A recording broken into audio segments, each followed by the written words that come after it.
Bonjour, ici Valérie Orsoni, votre coach minceur et bien-être. Si comme moi vous aimez vous titiller les papilles dès le matin, je vous ai préparé, concocté même une petite recette de galettes au sarrasin. Allez, c'est parti!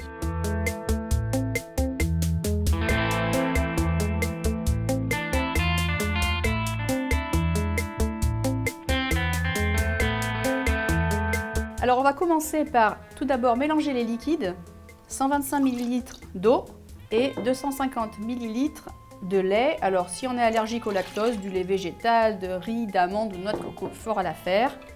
On mélange le tout et puis on rajoute la farine, ça c'est vraiment très simple. Farine de sarrasin tout d'abord, pour un petit goût un petit peu breton.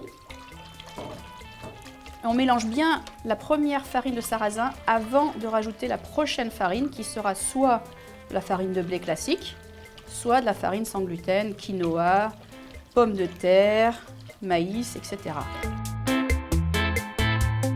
Puis ensuite on peut, et là c'est la magie de cette recette, soit faire les crêpes tout de suite, soit laisser poser la pâte jusqu'à 2 heures.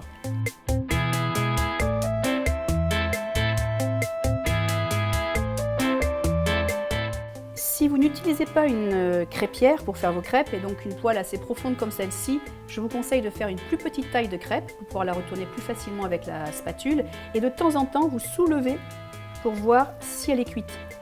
Si vous n'avez pas trop de chance et que votre poêle accroche, l'idéal c'est après de la retourner avec la spatule et de ne pas essayer de faire le retourné de crêpe saupérieux qui risque de se terminer par terre. Tant qu'elle est encore chaude, on verse un petit peu de miel. Et puis pour ajouter un peu de fibres et des vitamines, des baies, celles qu'on trouve du moment. Voilà, vous savez tout pour faire vos galettes de sarrasin vous-même. Pour plus de recettes, abonnez-vous à la chaîne Minute Cuisine ou retrouvez-moi sur lebootcamp.com. Bon appétit!